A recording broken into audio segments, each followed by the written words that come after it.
Hello everyone, तो कैसे हैं आप लोग। उम्मीद करते हैं बढ़िया होंगे और मचा रहे होंगे यूं ही। तो आज की इस वीडियो सेशन में आप सभी लोगों का स्वागत है। तो आज की इस वीडियो में हम जानने वाले हैं electronics and communication engineering, electrical engineering and electronics engineering में क्या डिफरेंसेस है, क्या सिमिलरिटीज है, और हम ये जानेंगे अगर हम डिप्लोमा इलेक्ट्रॉनिक्स इंजीनियरिंग के लिए या बोले तो इलेक्ट्रॉनिक्स एंड कम्युनिकेशन ब्रांच के, अगर हम डिप्लोमा इलेक्ट्रिकल इंजीनियरिंग किए हैं तो क्या हम बीटेक जो ग्रेजुएटेड डिग्री होता है बीटेक, हम क्या ट्रिपल इसे कर सकते हैं, यानी कि इलेक्ट्रिकल एंड इलेक्ट्रॉनिक्स से कर सकते हैं। और अगर करेंगे तो क्या बेनिफिट्स होंगे, क्या हम जितना भी इलेक्ट्रॉनिक्स सेक्टर से वैकेंसीज निकलते हैं उसमें हम फॉर्म फिलअप कर सकते हैं या नहीं कर सकते हैं। क्या हम ट्रिपल लेंगे तो इलेक्ट्रिकल से जितना वैकेंसीज निकलती है उसमें हम फॉर्म फिलअप कर सकते हैं या नहीं कर सकते हैं। हमको कैसे पढ़ना पड़ेगा, क्या करना पड़ेगा, उन सभी बातों को पे आज की इस वीडियो में हम डिस्कस करने वाले हैं। चलिए शुरू करते हैं आज की इस वीडियो को। तो सबसे पहले तो हमें ये जानने की आवश्यकता है कि आगे का इलेक्ट्रॉनिक्स एंड कम्युनिकेशन इंजीनियरिंग होता क्या है, इलेक्ट्रिकल इंजीनियरिंग होता क्या है, और ट्रिपल ई बोले तो इलेक्ट्रिकल एंड इलेक्ट्रॉनिक्स होता क्या है। उसके बाद ही ना हम जान सकते हैं कि क्या हम इलेक्ट्रॉनिक्स ब्रांच से हमने डिप्लोमा किया है तो क्या मैं बीटेक ट्रिपल ई से कर सकता हूँ, मतलब कि इलेक्ट्रिकल एंड इलेक्ट्रॉनिक्स से कर सकता हूँ। तो सबसे पहले हम जानते हैं इलेक्ट्रॉनिक्स एंड कम्युनिकेशन क्या है। इलेक्ट्रॉनिक्स दो वर्डों के मिल से बना हुआ है, electron plus mechanics. Mechanics word से आप लोग पहले से ही जानते हो। मैकेनिक्स मतलब मूवमेंट के बारे में जानेंगे। तो इसमें मूवमेंट किस चीज का मूवमेंट है, इलेक्ट्रॉन का मूवमेंट है। कहाँ पे, सेमीकंडक्टर डिवाइस में, वो भी स्मॉल अमाउंट में, कितने वोल्ट में, बहुत ही स्मॉल 15 वोल्ट, हाई 15 से 20 वोल्ट तक ये जा सकता है। लेकिन अगर इलेक्ट्रिकल की बात करें तो वो हाई वोल्ट में काम करता है। वहां पे पावर जनरेशन की बात की जाती है, पावर का सप्लाई के बारे में की जाती है, डिस्ट्रीब्यूशन के बारे में की जाती है, और बहुत सारे मशीनों के बारे में वहां पे अध्ययन की जाती है, स्टडी की जाती है। तो वो इलेक्ट्रिकल इंजीनियरिंग हो जाता है। और इलेक्ट्रॉनिक, यहाँ पे इलेक्ट्रॉनिक्स एंड कम्युनिकेशन आया है। तो इलेक्ट्रॉनिक्स के बारे में तो हमने जाना, आगे का इलेक्ट्रॉनिक्स क्या है, मूवमेंट ऑफ इलेक्ट्रॉन, वो भी कहाँ, वो भी सेमी कंडक्टर डिवाइस में। वो कौन सा सेमी कंडक्टर डिवाइस होता है जिसे हम सॉलिड स्टेट डिवाइस भी कहते हैं, जैसे कि डायोड हो गया, ट्रांजिस्टर हो गया, मॉसफेट हो गया, बीजेटी मॉसफेट, बहुत सारे इलेक्ट्रॉनिक्स डिवाइस होते हैं। इन सभी के बारे में हम इलेक्ट्रॉनिक्स इंजीनियरिंग के अंतर्गत हम स्टडी करते हैं। लेकिन एक वर्ड आता है कम्युनिकेशन। क्या कम्युनिकेशन, हम जो आपसे बात कर रहे हैं, हम अपना इंफॉर्मेशन आपके पास साझा कर रहे हैं, ट्रैवल जो मेरा डाटा हो रहा है।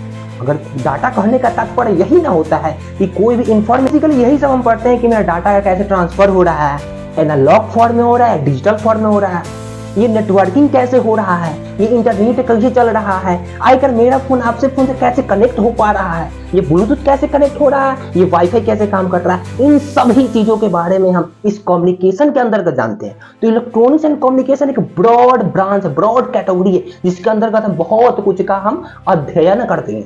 अब आते हैं इलेक्ट्रिकल ब्रांच से आप लोग भली भांति परिचित होंगे, क्योंकि ये ब्रांच बहुत ही ज्यादा सुनने में आता है। ये इलेक्ट्रिकल इंजीनियरिंग है। ये क्या करेगा, बहुत सारी इलेक्ट्रिसिटी का डिस्ट्रीब्यूशन के बारे में जानेगा, कैसे जनरेट हो रहा है, कैसे वो एक पॉइंट से दूसरे पॉइंट तक जा रहा है, कैसे वो ट्रांसफॉर्म हो रहा है, बहुत हाई पावर में कोई एक इलेक्ट्रिसिटी है उसको लो पावर में कैसे कन्वर्ट करके एक बहुत सारा मशीन को। तो बेसिकली मोटे मोटे तौर पर हम यही कह सकते हैं कि इलेक्ट्रिकल इंजीनियरिंग में हम पावर का जनरेशन करते हैं, पावर का डिस्ट्रीब्यूशन करते हैं, मशीन को कंट्रोल करते हैं, बहुत बड़े बड़े मशीन के बारे में हम स्टडी करते हैं।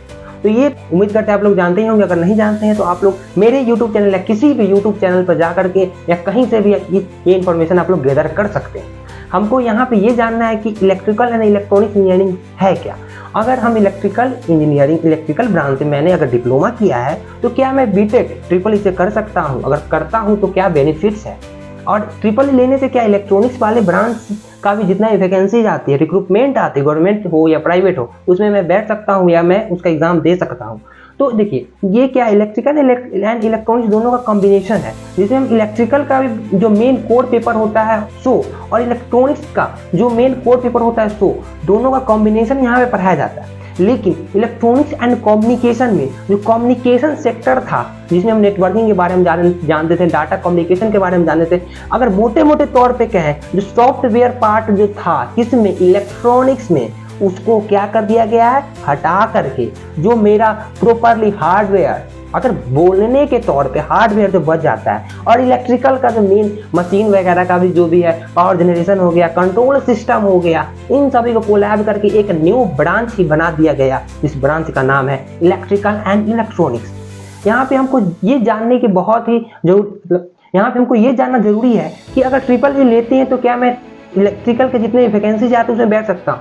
हाँ, बहुत सारे ऐसे वैकेंसी आते हैं जिसमें हम बैठ सकते हैं, लेकिन कुछ ऐसे वैकेंसी आते हैं इलेक्ट्रिकल ब्रांच में जिसमें हम एलिजिबल नहीं है, जो कि मैं इलेक्ट्रिकल की बात कर रहा हूँ। यानी कि अगर 100 वैकेंसी आते हैं तो उसमें आप मोस्टली 80 वैकेंसी में आप ट्रिपल ई वाले बैठ सकते हैं, लेकिन अगर इलेक्ट्रॉनिक्स एंड कम्युनिकेशन की बात करें तो 100 वैकेंसी में बहुत से बहुत आप 30 या 40 जो भी वैकेंसी है उसमें ही बैठ सकते हैं, क्योंकि electronics and communication sector, communication उसमें है तो बहुत ही नेसेसरी होता है पढ़ना, इलेक्ट्रॉनिक्स एंड कम्युनिकेशन या टेली कम्युनिकेशन हो या जो भी हो। तो यही मोटे मोटे तौर पे हमको यही बताना था कि अगर आप जाना था क्या, अगर इलेक्ट्रॉनिक्स से हमने डिप्लोमा किया है तो हाँ हम ट्रिपल ई ले सकते हैं। जिस कॉलेज में अगर इलेक्ट्रॉनिक्स नहीं है तो क्या हम क्या कर सकते हैं, तो वहाँ पे हम ट्रिपल ई लेंगे तो इसमें हमको इलेक्ट्रॉनिक्स का ही पढ़ाई होगा, इलेक्ट्रिकल का ही पढ़ाई होगा। इससे बेनिफिट्स क्या है कि बहुत सारे जो इलेक्ट्रिकल में वैकेंसीज आते हैं उसमें भी हम बैठ सकते हैं, और इलेक्ट्रॉनिक्स में कुछ हद तक वैकेंसीज आती हैं उसमें भी हम एलिजिबल हो सकते हैं। तो आप चाहे तो ट्रिपल ई ले सकते हैं, लेकिन आपको सिर्फ और सिर्फ इलेक्ट्रॉनिक्स एंड कम्युनिकेशन से आपका प्यार है, कम्युनिकेशन आपको पढ़ने में बहुत इंटरेस्ट है, तो आप यही ट्राई कीजिएगा कि इलेक्ट्रॉनिक्स एंड कम्युनिकेशन ब्रांच को ही प्रेफर करना है। लेकिन इलेक्ट्रिकल वाले ऐसे ट्रिपल ई लेने में उनको कोई दिक्कत ही नहीं है, क्योंकि 80% सिलेबस ट्रिपल ई का ही मैच करता है, क्योंकि इलेक्ट्रिकल का जितना वैकेंसी है तो वहाँ पे ट्रिपल ई एलिजिबल होता है, ये कुछ ऐसा जो होता है वैकेंसी उसमें एलिजिबल नहीं है। अच्छा, और इलेक्ट्रॉनिक्स वाले का ये फायदा है कि इलेक्ट्रॉनिक्स अगर किसी ने डिप्लोमा किया इलेक्ट्रॉनिक्स ब्रांच से, अगर ट्रिपल ई से करता है तो एसएससी जेईई के लिए एप्लीकेबल हो जाता है।